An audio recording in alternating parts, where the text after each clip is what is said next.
सभी को नमो बुद्धाय, जय भीम। तो साथियों, आज हम लोग बुद्ध और उनका धम्म का एपिसोड नंबर 6 देखेंगे और इस 6 में देखेंगे कि क्या टॉपिक है। तो विदाई के शब्द, विदाई के शब्द क्या हैं। जब गौतम सिद्धार्थ जो हैं, सिद्धार्थ गौतम ये घर छोड़कर जाते हैं तो उनकी माता जो होती हैं, जो मौसी होती हैं, गौतमी और यशोधरा होती हैं उनकी बीबी, और जो उनके पिता होते हैं शुद्धोधन, ये लोग क्या क्या शब्द कहते हैं, क्या क्या उनको बताते हैं, कैसे उनकी बीबी उनको समझाती है ना। तो आज हम लोग इसी टॉपिक पर बात करेंगे। ज़्यादा बड़ा वीडियो नहीं होगा क्योंकि बड़ा वीडियो बनाने पर आप लोग वाचिंग नहीं करते हो और उसको कट करके चले जाते हो। तो हम 5-5, 7-7 मिनट का ही वीडियो बनाएंगे। अगर आप लोग हमारे चैनल पर नए हो तो मेरे चैनल को सब्सक्राइब करो, लाइक करो, शेयर करो, कमेंट करो, है ना। तो चलिए चलते हैं वीडियो की तरफ।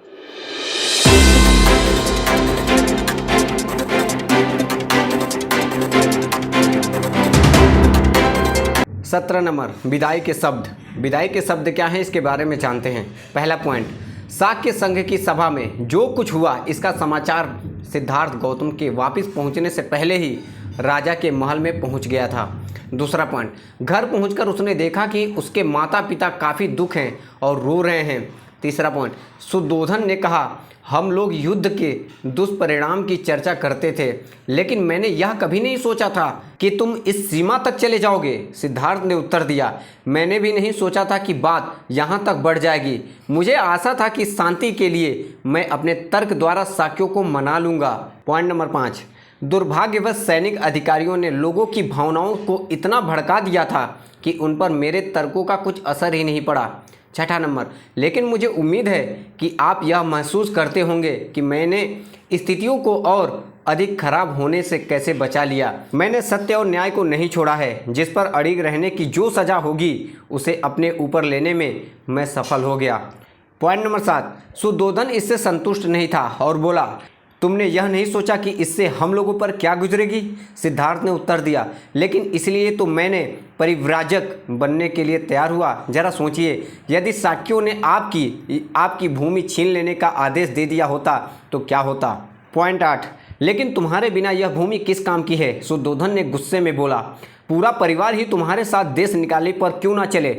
रोती हुई प्रजापति गौतम भी शुद्धोधन के तर्क को समर्थन देती हुई बोली, मैं भी सहमत हूँ। हम लोगों को इस हाल में छोड़कर तुम अकेले कैसे जा सकते हो।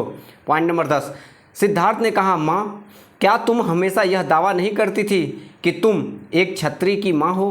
क्या ऐसा नहीं है कि तुम्हें अब वीरता का परिचय देना चाहिए। इस प्रकार दुखी होना तुम्हारे सौभाग्य या तुम्हें शोभा नहीं देता है। यदि मैं युद्ध भूमि में जाता और मारा जाता तो तुम क्या करती। क्या तुम तब भी इसी तरह दुख हुई होती। पॉइंट नंबर 11, गौतमी ने उत्तर दिया, नहीं, वैसे तो क्षत्रिय धर्म के प्रतिकूल होता है, लेकिन अब तुम लोगों से दूर जा रहे हो, जंगल में जा रहे हो, जहाँ तुम जंगली जानवरों के साथ रहोगे तो हम लोग यहाँ शांति से कैसे रह सकते हैं। पॉइंट नंबर 12, उसने गौतमी से कहा, मैं तुम लोगों को अपने साथ कैसे ले जा सकता हूँ।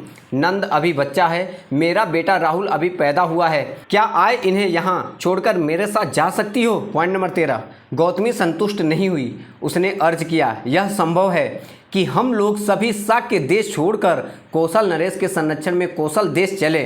सिद्धार्थ ने कहा, लेकिन माँ, शाक्य लोग क्या कहेंगे, क्या वे इसे देशद्रोह नहीं समझेंगे। इसके अलावा मैंने प्रतिज्ञा की है कि मैं वचन से या कर्म से ऐसा कुछ नहीं करूंगा जिससे कौशल नरेश को मेरे प्रवज्ञा के सही कारण की जानकारी हो सके। 15 नंबर, यह सही है कि मुझे अकेले जंगल में रहना पड़ेगा, लेकिन जंगल में रहना या कोलियों के विरुद्ध लड़ाई में हिस्सा लेने, दोनों में से क्या अच्छा है। 16 नंबर, शुद्धोधन ने पूछा, लेकिन इतनी जल्दी क्या है। शाक्य संघ ने लड़ाई की तिथि कुछ समय के लिए रोक दी है। 17 नंबर, शायद लड़ाई शुरू ही ना हो, तुम अपनी प्रवज्ञा को क्यों नहीं स्थगित कर देते हो। ऐसा भी संभव है कि शाक्यों के साथ रहने की अनुमति संघ में मिल जाए। सिद्धार्थ को यह विचार बिल्कुल पसंद नहीं था। उसने कहा, मैंने प्रवज्ञा लेने की प्रतिज्ञा की है, इसलिए संघ ने कोलियों के विरुद्ध युद्ध की घोषणा रोक दी है। यह भी संभव है कि मेरे प्रवज्ञा के बाद संघ को युद्ध की घोषणा वापस लेने के लिए मना लिया जाए, किंतु ये सब पहले मेरे प्रवज्ञा ले लेने पर ही निर्भर करता है। मैंने वचन दिया है और मुझे उसे वापस पूरा या अवश्य पूरा करना चाहिए। वापस नहीं है, अवश्य पूरा करना चाहिए। वचन तोड़ने का परिणाम बहुत बुरा हो सकता है, हम लोगों के लिए भी और शांति पक्ष के लिए भी। माँ मेरा रास्ता ना रोको, अपनी अनुमति और आशीर्वाद मुझे दो, जो हो रहा है वह अच्छा के लिए हो रहा है। 22 नंबर, गौतमी और शुद्धोधन चुप रहे। 23 नंबर, अब सिद्धार्थ यशोधरा के कमरे में गया। उसे देखकर वह चुप खड़ा रहा। उसे समझ में नहीं आ रहा था कि उससे कैसे बोले और क्या बोले। यशोधरा ने चुप्पी तोड़ी। कपिल वस्तु में संघ की सभा में जो कुछ हुआ उसे मैंने सुन रखा है। उनकी बीवी कह रही हैं कि यशोधरा जो थी कि जो सभा में हुआ है वो मैंने सुन लिया है पहले से ही, आपको कुछ करने की ज़रूरत नहीं है, मैं भी अगर आपकी जगह पर होती तो ऐसा ही करती। 24 नंबर, सिद्धार्थ ने पूछा, यशोधरा मुझे बताओ कि प्रवज्ञा लेने में मेरे निर्णय के बारे में तुम्हारा क्या विचार है। सिद्धार्थ समझते थे कि यशोधरा हिम्मत हार जाएगी, लेकिन वैसा कुछ नहीं हुआ। अपनी भावनाओं को नियंत्रण कर उसने उत्तर दिया, यदि मैं तुम्हारी जगह होती तो इसके अतिरिक्त मैं और कुछ कर ही क्या सकती थी। कोलियों के विरुद्ध युद्ध पक्ष में मैं निश्चित रूप से नहीं होती। ये बोल रही हैं उनकी बीवी जो यशोधरा है ना। तुम्हारा निर्णय सही है, ये बता रही हैं सिद्धार्थ से कि तुम्हारा निर्णय सही है, मैं तुम्हें अपनी अनुमति और सहयोग देती हूँ। मैं भी तुम्हारे साथ प्रवज्ञा ग्रहण करती हूँ, लेकिन केवल राहुल की देखभाल के लिए ही मैं ऐसा नहीं कर पाऊँगी। 28 नंबर, अच्छा होता यदि ऐसा ना हुआ होता, लेकिन स्थिति का सामना करने के लिए हमें दृढ़ और वीरवत होना चाहिए। तुम अपने माता पिता और अपने पुत्र की चिंता ना करो, जब तक मैं जीवित रहूँगी उन लोगों की देखभाल करती रहूँगी। ये बोल रही है यशोधरा उनकी बीवी सिद्धार्थ की। 29 नंबर, अपने निकट और प्रियजनों को छोड़कर परिव्राजक या परिव्राजक बनने जा रहे हो। मैं तुम्हें चाहती हूँ कि तुम जीवन का एक नया रास्ता खोजो जिससे पूरी मानवता सुखी हो।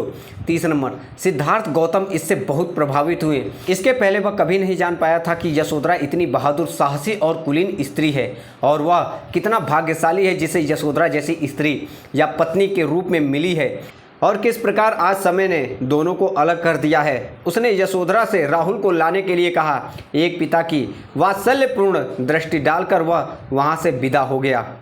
अगला टॉपिक है ग्रह त्याग। ग्रह त्याग क्या है इसके बारे में जानेंगे।